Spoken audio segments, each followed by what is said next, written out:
ఏంటి బుట్ట చూపిస్తుంది అనుకుంటున్నారా? ఈ బుట్ట అయితే మా అమ్మ వాళ్ళ ఇంటికి నుంచి వచ్చింది. మా తమ్ముడు తెచ్చిచ్చెళ్ళాడు.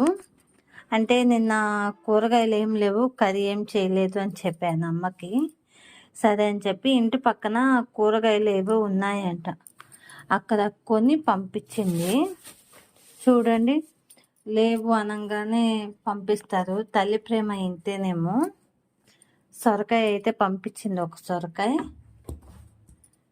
పచ్చిమిర్చి, గోచుక్కులు,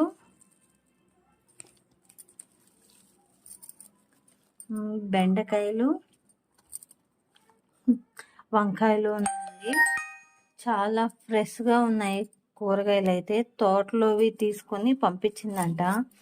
పాపం నా కోసమని ఎర్లీ మార్నింగ్ లేచి వెళ్ళి కూరగాయలు ఎత్తుకొని వచ్చింది. మీ ఇంటికి కానీ మీ అమ్మ వాళ్ళు ఇలాగే పంపిస్తారా? ఇలాగే పంపించే పని అయితే లైక్, షేర్, సబ్స్క్రైబ్.